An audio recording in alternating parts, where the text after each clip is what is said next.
Session with Dr. Farid Holakouee.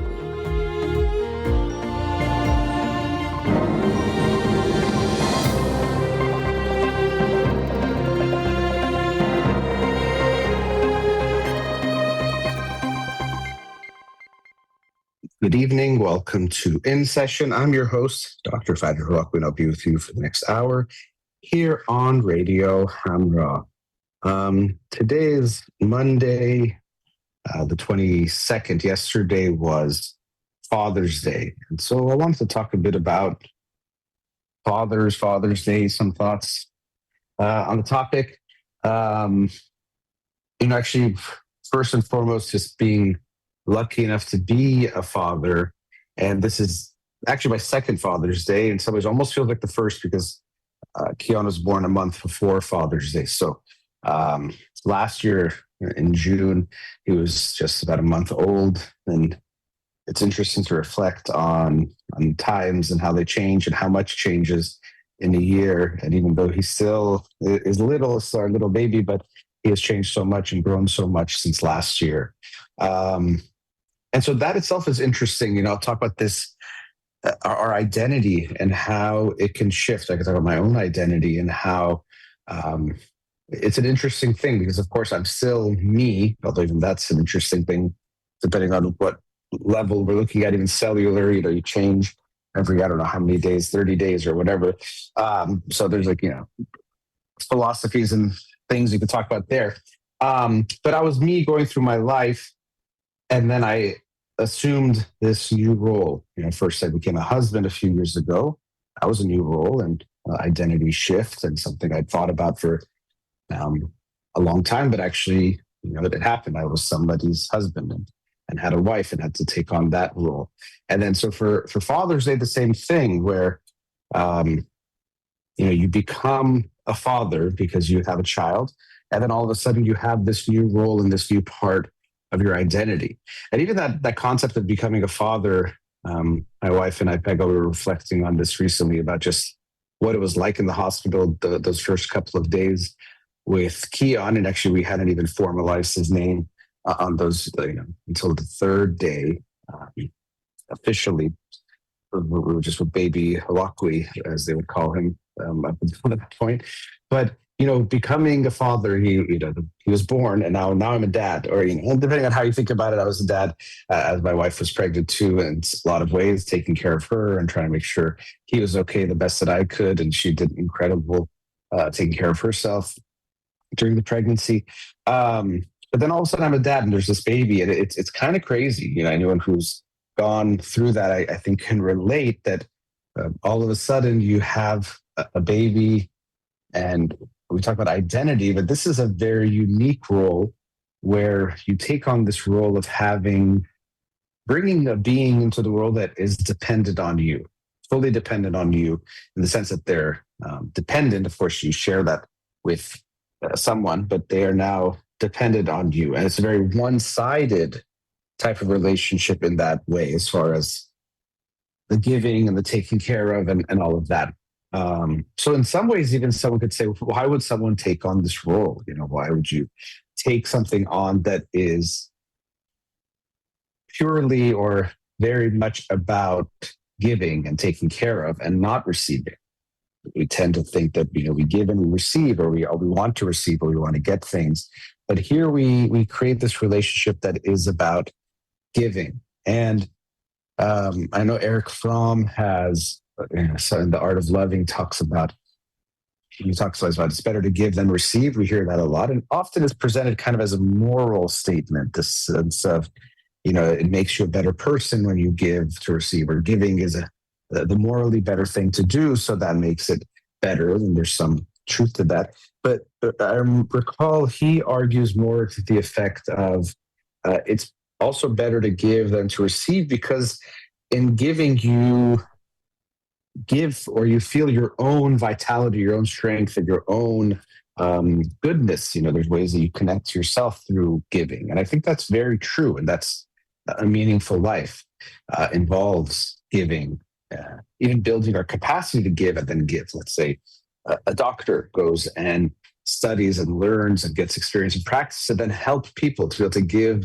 healing, give help and health to other people. And so we can say, why would they go through that? Of course, they get money and status and things. So there's other parts of it too. But most people will feel like the experience of being able to give and being of service, being of value feels good to us. So on paper, it can almost seem surprising. Why would one take on a role in a relationship that is one sided? But I think anyone who is a parent, becomes a parent, will let you know it's the most meaningful relationship, and it gives life so much meaning to be in this relationship, to have a child, to experience that. And I definitely feel that way. This is by far, Keon is the best experience of my life. It's by far the most important and meaningful thing that I have gotten to experience. I'm so grateful for that. And I don't mean that to say I don't want to come off idealistic or just talk about the positive. It's been, I think, the hardest year of my life as well, this last year plus. The most challenging, definitely the most sleep deprived, that's for sure. But also just the more worry and concern and just things on your mind. And that's also part of it. There's a shift. I was talking about a shift in identity, but there's a shift in just your experience of life because of this introduction of someone who is dependent on you. So, of course, my wife takes incredibly good care of him, and we co-parent together. So it's not like I'm doing it alone. But at the same time, everything I do, I have to keep him in mind at some level. I can't turn that off. Yes, maybe if I know my wife is with him and then I go see a client, I can focus on the client and in that way be turned off. But when I'm making decisions about what to do, plans, everything I'm making, he has to be a big part of that. And before that, of course, when you get married, that happens as well. With someone else enters your life, and now you can't only think about yourself. You have to make sure you are very aware of them, and they are front and center. With the child, the part that gets added is that they are dependent. So, even if you have a partner, they can be okay without you for really however long. But with a child, you constantly have to make sure they're taken care of. You're aware of them. So that's a shift. And I saw a study that was done on mothers. I don't know if the same is true in fathers, but of how before having a child and after having their child, this, the amygdala or parts of the brain start to fire in different ways, almost like the worrying part, or the part that's vigilant or alert, or almost like worrying is kind of the way I think about it, turns on. And what was interesting is that the authors of the study were saying it never turns off. It's just on. It's just a switch that goes on and never completely shuts off. I'm sure it's dynamic. Things change. Your kids get older and might evolve and things like that. But it's interesting. There's just this change. The brain has to, in a way, prepare itself or responds to what is happening in the environment. And now you function as someone who isn't as calm potentially as before, or you always have something there. You can't just, be, you could be at peace, I think, for sure, but it's in a different way. And I totally feel that now when I think about before having a child, there was some sense of peace. I could just completely shut off in a way that I didn't have to think about if I, wanted to think about anyone else. If I wanted to, do something by myself, go for a walk, do something solitary, or do something with friends, whatever it was, I could just shut off in a way from everything else if I wanted, or everyone else in whatever way. I can't do that anymore. And also my brain doesn't fully shut off of just thinking about him, wondering, at times definitely worrying, considering what to do next, what else to do for him. What do we need to buy? What do we need to think about buying in the future? Who do we need to talk to? Doctor's appointments, whatever it is. There's this constant sense of being at some level preoccupied or focusing on him that's a big shift. There's definitely a change in how life functions, how I function. And talking to some parents yesterday on Father's Day, how's it going? Those kinds of things. And most parents will tell you, especially when they have a baby, they're tired, they're exhausted, but they wouldn't trade it for the world. And that's exactly how I feel. That I've never been more tired than I've been in this last year. I don't think I never worried as much as I have in this last year. I've been concerned about things, but I wouldn't trade that for the world. And in being realistic, it doesn't mean you don't miss things. I try my best to be real. Sometimes it can be easier to not feel things or pretend like we don't feel something or think about things, but you miss things. I do miss some things about, having that freedom. Even me and my wife will, we've talked about, oh, so if you just go to a movie, let's go to a movie tonight. You just go to the movie theater and enjoy a movie without thinking about anything. And just, that's it. You get to just enjoy that. That changes. And that's just like a small example of this kind of freedom or flexibility that you have before you have a child. That changes. But again, it's something that you wouldn't change for the world. It doesn't mean it's not there. It's both. This is true that you lose some things, but you gain something, and you have something that you would not want to have any other way, or would not want your life to be any other way, and to have that. And so that's the experience. So it is interesting seeing this shift. I know, Father's Day. I always had a father, of course, and even grandfather, but I not celebrated it that way. But then experiencing being a father, and on Father's Day, and reflecting on that, and the strongest feeling I had yesterday was just gratitude, which is something I try to, it's always there, but keep in mind the gratitude I have of being able to experience being his father, of having him as my child, of having these experiences, of knowing that I'm always falling short of doing the best that is possible for him, but always trying to do my best in every way that I can. But that was definitely the strongest feeling, was gratitude. And related to that, remembering that it goes by so fast. You hear that so much. It's such a cliche of you step, you blink your eyes and your kids grow up, or it'll be gone before you know it, or they grow before you realize it. And I could see that, and really trying to savor enjoying him, enjoying the moments, even though there's also the worries and the sleep deprivation and things on your mind. Really trying to make sure I enjoy him and my experiences with him, and my time with him, or just seeing him grow. Because already I saw a picture I sent someone last Father's Day. They said, "How is he doing?" And it was me holding him, and he was just this tiny blob of sweetness and cuteness. And I'm like, "Oh my gosh, he's changed so much since last Father's Day." And I know next year it'll be the same thing compared to this time. So really trying to enjoy every moment as much as I can, and making sure he experiences that. I saw, there's so many of these posts, and when you're a parent, you search for things online, and then all of, the algorithm catches that. So I get all these posts about parents and sharing different things. And I saw one, it was this mom playing with her son, being really silly, running around the couch, and said it was something to the effect of, I hope that when he thinks about me as his mom, he'll think, oh yeah, she really loved being my mom. She really loved being my mom. And I thought that was so beautiful, that you want your kids to really have that feeling that my parents loved getting to be my mom or dad, to have that experience. Because yes, it's hard, it's stressful. As they get older, you also have to create, boundaries, or, even already after somebody say no when he's going to maybe grab something or take something that might not be safe for him. And I already feel like somebody's a little bit bad or guilty when I see it, that look in his eyes, and he could feel it, that, I try to tell him what he's doing is not good. Obviously, as psychologists, you're thinking, I don't want him to think he's bad ever, but, sometimes there's things that aren't safe. You're supposed to make his surroundings so that he could do whatever he wants and explore without that. But still, it's going to happen where you're in public, or, whatever it is. But I really want to make sure he has this feeling, as, life is stressful, parenting is stressful, all of that, that he feels like my parents, and like I can obviously speak and act only for myself, my dad loved being my dad. He loved me so much. And I really hope he already feels that in whatever way he can, express that or even experience that. But I hope as he gets older, he feels that. And it's the truth, that I really love getting to be his dad. And I'm very, very lucky to get to be his dad. Kids have to have parents, obviously. And, we people start families and all of that. It's such a normal part of life, literally life.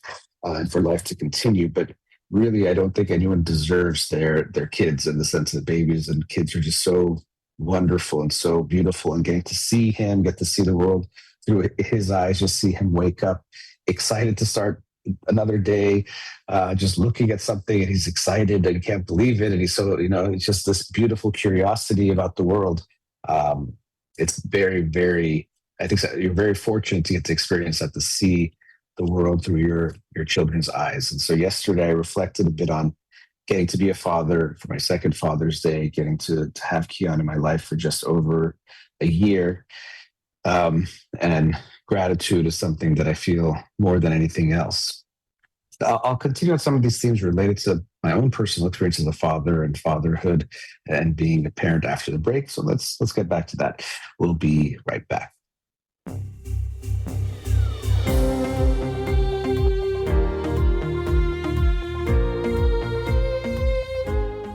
Welcome back. First segment was talking about how yesterday was Father's Day, my own experience being a father, and even that last year I did get to experience Father's Day as a father, but really it felt more just like I'm a dad now. I was going through a lot. He was about a month old. Everything feels so new.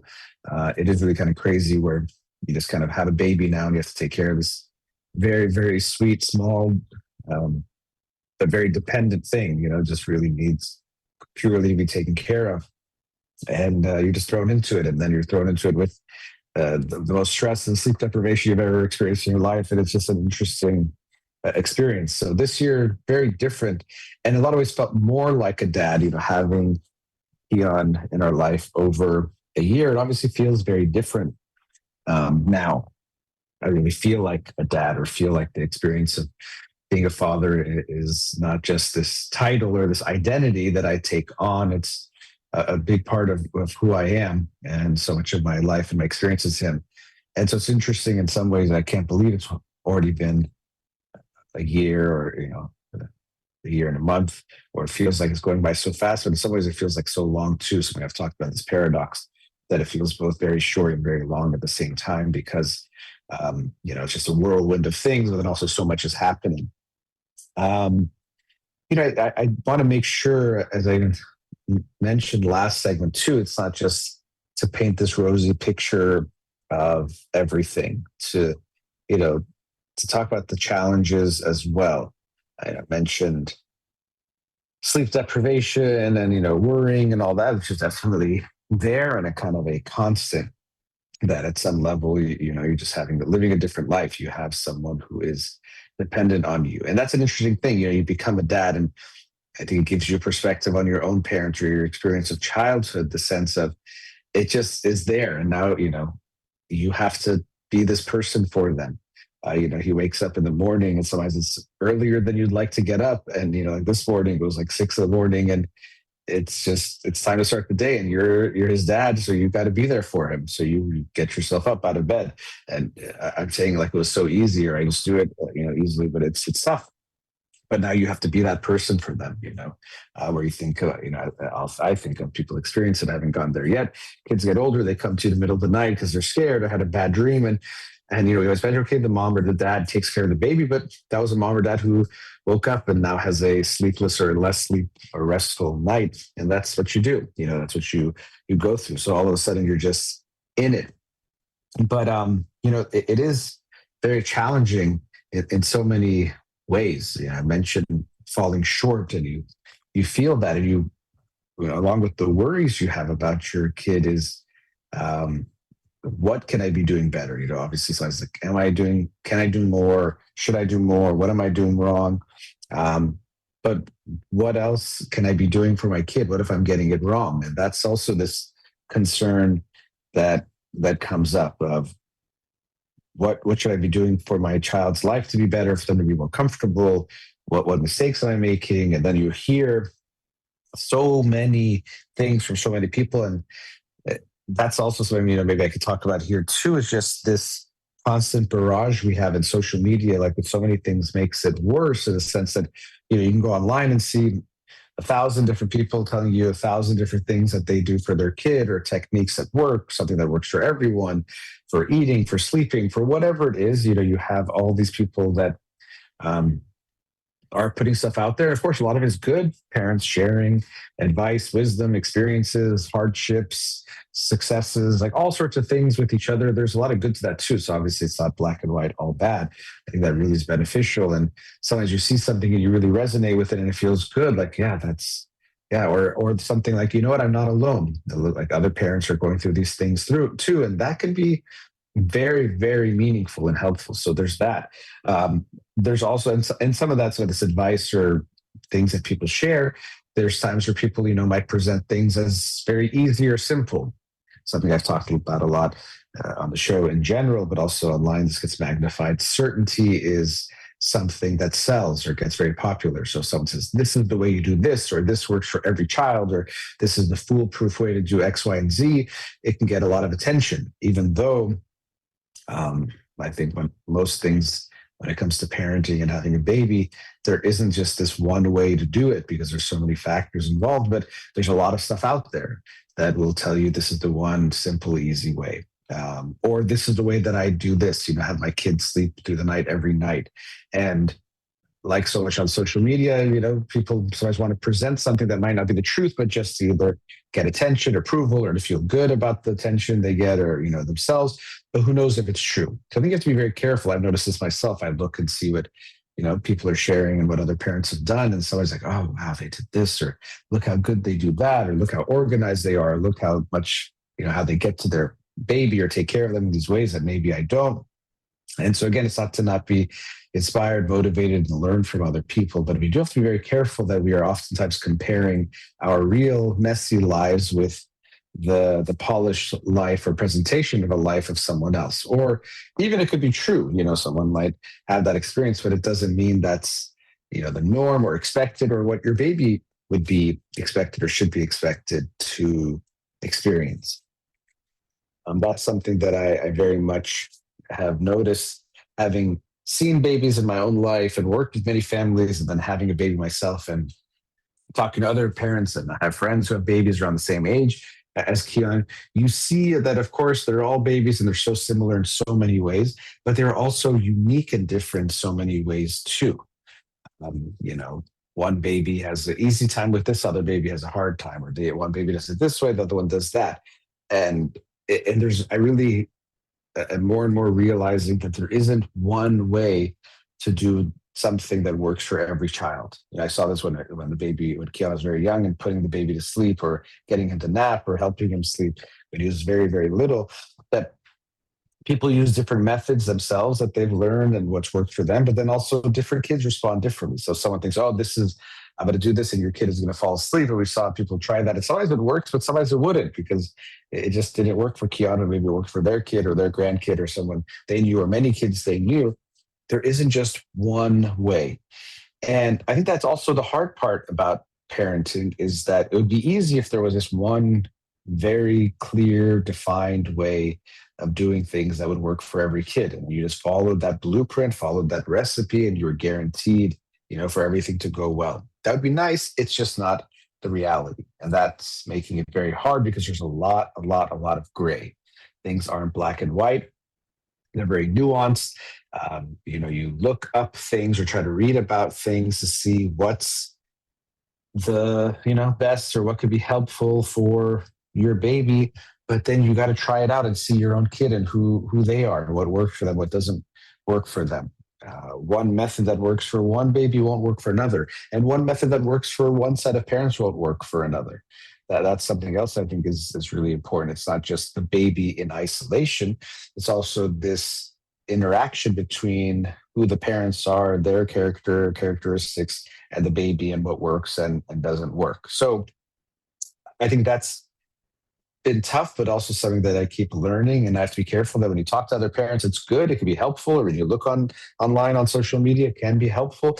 But you have to be careful how much you take from it, that, okay, they're doing this, I should do this. Or if I'm not doing it, I'm doing it wrong. Or that's the right way, I'm doing it the wrong way. It's not that black and white. And so you might get some ideas, oh, let me try this with my kid, or try part of that philosophy or way of doing things. But we want to be very careful not to assume there's some right answer out there.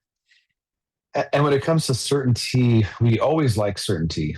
Feels better no matter what we're talking about. Whether it's the weather, or who's going to win the next game, or whatever it might be. We just like life certainty because it's calming.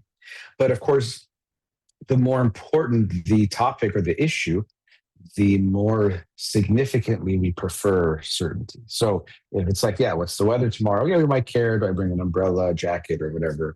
We have some, thoughts or feelings about it. But when it's about, and is my baby okay? Am I taking care of them? Are they going to be healthy? Are they going to be, deficient in some way or hurting in some way? Then, of course, our desire for certainty becomes even stronger because the thing we're talking about, we care about it even more. So uncertainty creates even more anxiety and fear of regret of doing things wrong. So we're going to crave it even more strongly. So it's understandable that we're going to desire certainty very strongly when it comes to our kids. So I get that. And I feel that all the time, that I'm sometimes just looking for this right answer out there of what to do and what's the right way to do this or that. But I'm seeing that it's not the case. And as always, a reminder that when someone is so certain that there's only one way to do this, or there's one way that works for every child, it probably means they're trying to, either sell something or sell you on something or sell themselves in some way, to present themselves as so confident and so competent and someone who knows what they're talking about and such an expert that they found the way to do whatever it is. So everyone is really trying their best and trying out what works best for their kid. Doesn't mean we shouldn't learn the techniques and learn what's out there, because people have worked with many kids and can give you ideas of what tends to work or what are the types of things that work. But eventually, you're gonna have to figure it out with your own child, and if you have a co-parent, figure it out with them. And that's also tough. Talking about the challenges, you learn a lot about yourself when you become a parent. You hear that a lot, but it's so true, because there's things that you think you know about yourself, or things you weren't even aware of, or things that will definitely surprise you once you start raising your child and just having some experiences that make you like, oh gosh, that's something. For example, for me, I always knew I'm sensitive, and I emotionally attuned, and I feel things strongly. So that didn't surprise me. But I thought, I could see sometimes, and my wife will help me catch it, or I'll notice it after the fact, but definitely she'll notice it, how hard it could be for me at times to handle him being upset. And so, of course, you're going to care, but how much it affects you is really important, and how much you can tolerate it is really important for ourselves, that distress tolerance. But then through that, how much we can tolerate it in our child, because we have to be able to hold the space for them to at times not be okay. And that's just, part of being a baby, part of being human, but part of being a baby is that they're at times not going to feel okay. And you have to be able to tolerate that, to handle that, to respond in the best way possible for them, whatever that might be. And I've talked about this topic so many times on my show. Maybe I talk about it a lot because it is a challenge for me. And as I've talked about many times, just because I talk about something on my show, it's not because I've figured it out, or I've learned it, or I've mastered it myself. It's just to share my thoughts on it. But they're lessons I'm learning. I'm still learning them myself, and still figuring out what they even are. But yeah, I've noticed that it's tough for me to handle him not being okay. And of course, part of that's love and care, but part of it's also just having a hard time sitting with that discomfort and that feeling that is there. So that's been tough. When you're a parent, also what's hard is you care so much about this very fragile thing. And so things can and do happen to them, and you worry about other things happening to them, which is quite scary, but also just sad when you have to experience it. So that's been a big challenge too, is, seeing his pain. So as I think about it, I can get sad. Just like this beautiful, pure baby who doesn't deserve anything bad to happen to him, but things happen, or, he experiences discomforts of different kinds and to different degrees and levels. And that's, part of life, but it's very hard to experience that. It's very challenging to experience that. So, being a parent is very, very hard. I've kind of just touched barely on the surface. Maybe I'll continue after the break on some more themes related to being a parent, because it is both the most beautiful thing and the hardest thing that I think you can experience. And it's not one or the other, it's both. So, continuing on some of these themes after the break, we'll be right back.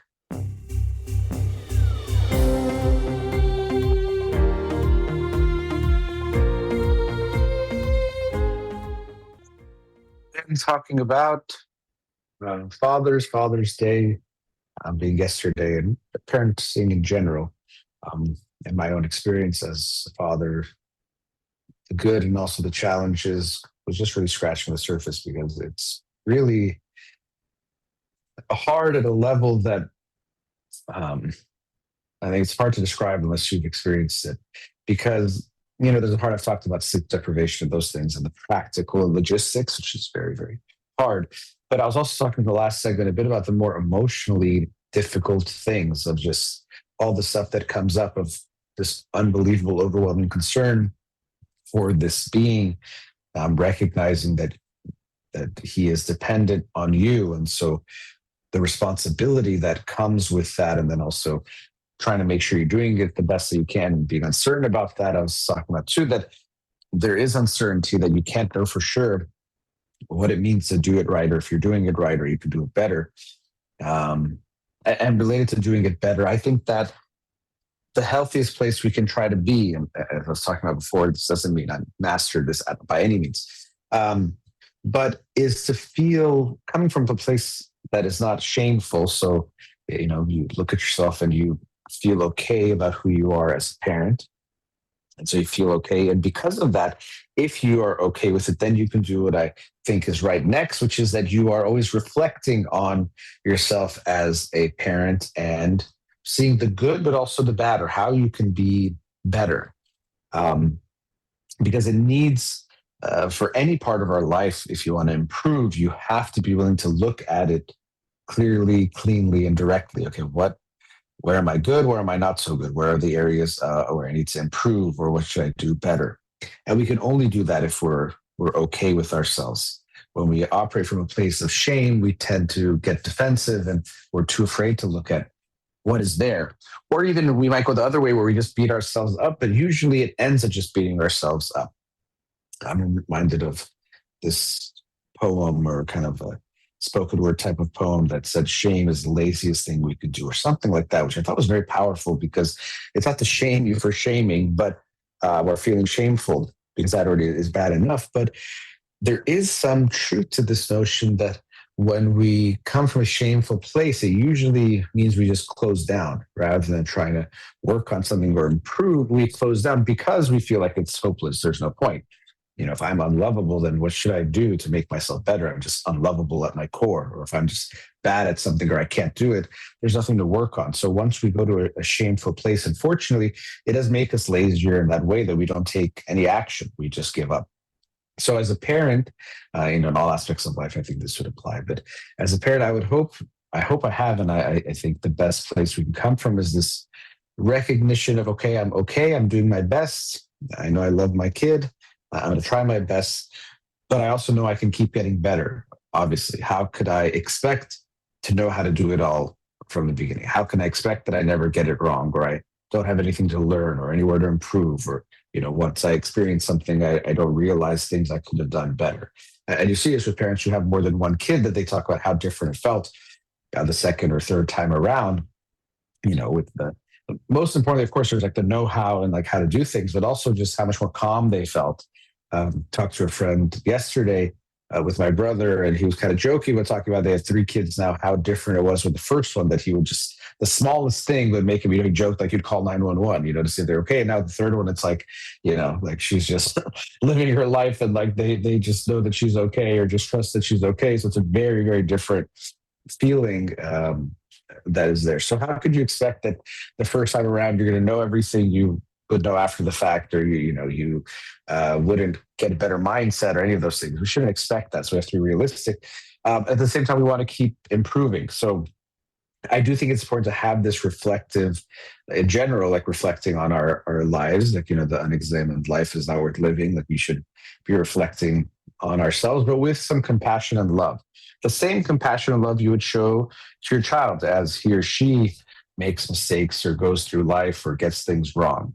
So it's actually something that many people will talk about. It's kind of this reparenting that you will at times go through in your own life, but also comes up when you become a parent. And you also do it with your co-parent, but you start to parent yourself. So it can be so important to have that mindset of, let's say your child is 5 years old and comes home with math homework. And if they're having a hard time with it, you're not just going to, shame them. You're not going to just give up or get mad at them. You say, okay, You meet them where they're at. It seems like you're having a hard time getting this. Let's work on it. Let's figure this out. Let's put some effort into it. And with that effort, you're going to get it, and you'll get there. But you'll meet them where they are and not judge them that they should know this or they shouldn't know that or they're bad for knowing this.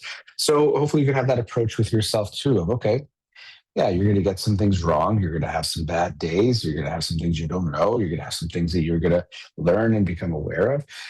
But let's approach that with love and compassion, and even with high standards. So it doesn't mean love and compassion means you don't try hard, you don't care what happens. It just means that you recognize your humanity through all of this. That you're also trying to figure it out. And parents are just big kids. We're just kids who've gotten older, and now you have a baby, and now you have to take care of them. But we're still kids at heart in a lot of ways, and sometimes emotionally kids in certain ways. We also hold on to some of that. So I hope to do that myself. I try to reflect.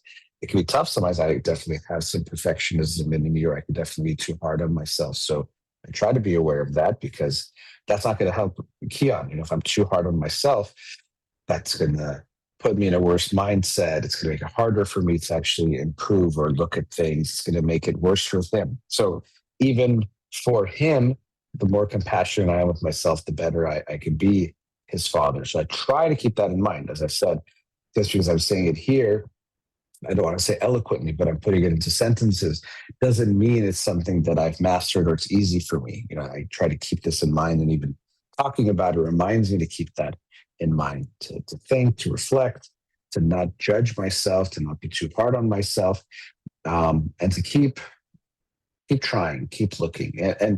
And kids, they're fragile in so many ways, but they're also very, very resilient. And you're reminded of that. They kind of, something happens, and they cry or they go through something, but then they bounce back and they're okay. Some the kids, they spit up or they throw up. You see this happen, and you're like, oh my gosh, you're so worried as a parent, and look, there's a mess. You try to take care of it, but sometimes 30 seconds later, they're totally okay, and they're like just playing or doing something, and it's like, nothing's happening for them, and you see that. So, not that you want to get things wrong, but you inevitably will. And kids give you so many times to just try again and keep persevering and keep trying to be as consistently good as you can, which is all you can do, is be, to use Winnicott's term, good enough as a parent. You can't be perfect, and your kids don't need you to be perfect. You have to strive to be good enough for them, to try whatever you can to help them in the best ways possible. So I try to remember that. I try to keep that mindset for myself, but of course for Keon as the inspiration, the motivation behind that. That the more I can give him this type of father who tries his best, recognizing that he can't do it perfectly and he won't do it perfectly, and that's okay. That's all I can do. So I try to keep that in mind. I think that's the right mindset, but it's tough because even these things, it's easy to say, reflect, and then get better. But it's not like, let's say you're playing basketball where you can see if your shots are going in or not. The feedback is not so direct. It's not so clean and clear. So that makes it tough. And I also think it can be really good to have a co-parent where you can talk to each other about these things. One, you can see each other, so you can be some outside eyes to give your partner feedback, and that could be good. But then you also can talk about what seems to be working or not working for your kid, what can help, what can make things better, because it's not easy. A lot of times you don't get clean feedback and you don't get immediate feedback. A lot of what you do for your child, you don't see the results immediately. Yes, you change their diaper and they're crying and now they're not crying. It's very immediate, but you're feeding them or how you interact with them and all these kinds of things, they really don't show up immediately. And, overall, it's more of a cumulative effect. So it's so important to do this reflection on your own for sure and keep doing that. But also your co-parent is the best person to do that because they're, of course, in the home with you. They're with the baby with you and they're watching you and your child, and they give you feedback. This can be tough because you can have different perspectives where you're not going to be, two mirrors of each other exactly. And this can be really tough because, what one of you thinks of as too harsh, the other one thinks is not harsh enough, or one of you thinks of as being the right way might seem like the wrong way. So you'll have those challenges too. Again, no one has the perfect answers or knows exactly how things are supposed to be done. So when you're helping each other, this can be tough because you might disagree with your co-parent about, what was the right thing to do in that moment, or how you should raise your child or take care of certain things. And this is a big thing to also talk about. How much you're on the same page with your co-parent is critical. Obviously, everyone talks about this. It's a very easy thing to say, be on the same page for sure. And of course, you can have lots of conversations once you have your child because you can't prepare for everything.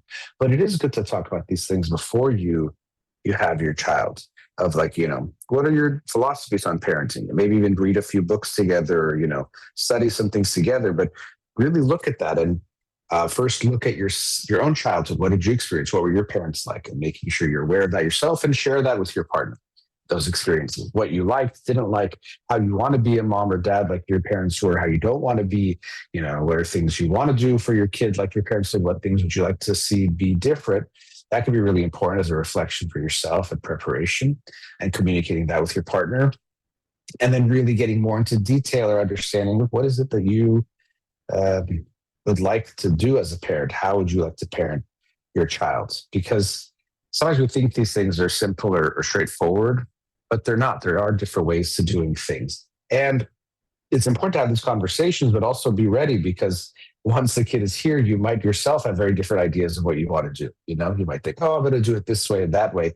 And the baby is here, and some feelings come up that you might not expect. Because often when we have these types of conversations or reflections, we're thinking about them, but there might not be a lot of feeling involved. And then once the baby is there, the feelings become front and center, and all of a sudden we could feel very differently than what we thought we would. So really important things to reflect on, to think about, and to communicate with your partner, getting as ready as you can before, but then the communication is just beginning, because once the baby's there, things come up, things go differently than you thought. As I said, you even feel differently. So there has to be lots of constant communication to make sure you're on the same page, you're supporting each other. Also, you're being consistent. I was going back to this notion of there isn't one way to do things for every kid that works for every kid. But one thing that doesn't work is if two parents are inconsistent or are doing two different things when it comes to the same, issue. So whatever we're talking about, making sure, for let's say bedtime, if one parent wants bedtime to be 6, the other one says 8, you're going to have a big problem, because one of them is getting ready, getting the kid ready for bed. The other one is going to be playing or doing other things. So you do have to make sure you're consistent with each other, because always, but especially those first months and year of life, that consistency, that expectation being met in a way that feels comfortable and not a surprise is very important. So you want to make sure that you're on the same page. But just, as I'm concluding the show, reflecting on being a parent myself, as I said, it's the best experience of my life, the hardest experience of my life. And there is this interesting way that when you see other parents, you feel a connection, because you know what it's like to go through that. And it's true of any kind of experience that we can imagine it, but you never can know what it actually feels like until you experience it. And of course, you can never know what it's going to feel like for you. There's so much, just like talking about a kid, but of being a parent that is similar, but everyone's going to go through it in their own way as well. And so you want, go through that. But I'm so grateful for this experience. There's a way that life feels so different, but most importantly, it feels so much more full, so much more complete to have Keon in my life, and to get to be his dad, and to have, so much fun with him and laugh and joke. Yes, there's so many hard things that you go through for sure. But as I said, I'm really trying to enjoy the moments, and he gives us so many fun moments, and he's so funny and fun, and seeing his personality and already seeing that more and more is such a beautiful experience. So grateful to Keon for making me a dad, and letting me be his dad. It's the best experience I've ever had.